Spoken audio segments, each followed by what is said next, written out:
Breakfast, lunch और dinner. आमतौर पर हम दिन में इन 3 तरह की डाइट लेते हैं। कहा जाता है कि सुबह का नाश्ता सबसे जरूरी होता है, तो वहीं ऑफिस में काम करते हुए हमें लंच ब्रेक का इंतजार भी बेताबी से रहता है। और रात में जब परिवार के साथ डिनर टेबल पर बैठते हैं तो खाने का स्वाद कई गुना बढ़ जाता है। ऐसे में सवाल उठता है कि हमें दिन में कितनी बार खाना खाना चाहिए। क्या हमें खाने के बीच में कई घंटों का ब्रेक लेना चाहिए? बीते कुछ दिनों से इंटरमिटेंट फास्टिंग ये शब्द काफी सुनने में आ रहा है, जिसमें 2 मील के बीच कई घंटों का ब्रेक लिया जाता है। वजन घटाने के लिए भी कई लोग इंटरमिटेंट फास्टिंग का रुख कर रहे हैं। यही वजह है कि इस पर काफी रिसर्च भी हो रही है। कैलिफोर्निया में एक research paper when to eat की लेखक कहती हैं कि शरीर को 12 घंटे तक खाना ना देना हमारे पाचन तंत्र को आराम देता है। कुछ रिसर्चर मानते हैं कि हर दिन कुछ देर का फास्ट रखने से फायदा मिल सकता है। दरअसल फास्टिंग हमारे शरीर को एक अलग स्थिति में रखता है और मिसफोल्डेड प्रोटीन को साफ करता है।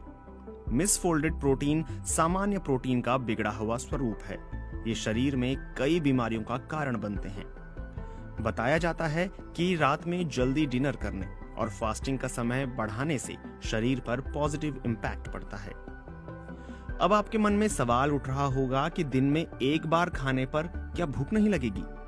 एक्सपर्ट मानते हैं कि भूख लगना दरअसल मनोवैज्ञानिक एहसास है।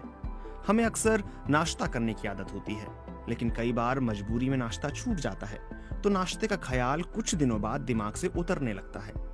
इसी तरह अगर हमें किसी दिन शाम की दावत में जाना है, तो दिमाग पहले से ही मन में लजीज खाने के ख्याल बुनने लगता है और भूख बढ़ने लगती है। लेकिन कुछ विशेषज्ञ कहते हैं कि लंबे समय तक फास्टिंग करना भी सही नहीं है। लंबे समय तक फास्टिंग करने से ग्लूकोज का ऊंचा स्तर टाइप 2 डायबिटीज का खतरा बढ़ा देता है।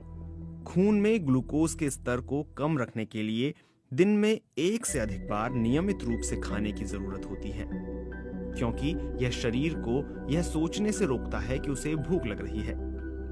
विज्ञान के अनुसार दिन में खाने का सबसे सही तरीका है कि आप 2 या 3 बार खाना खाएं। रात भर की एक लंबी फास्टिंग के साथ दिन में बहुत जल्दी या बहुत देर से खाना ना खाएं और पहले अधिक कैलोरी का सेवन करें। आखिर में सबसे जरूरी बात यह है कि आप अपने खाने की दिनचर्या में जो भी बदलाव लाएं, उसमें एक तरह की यूनिफॉर्मिटी जरूर रखें।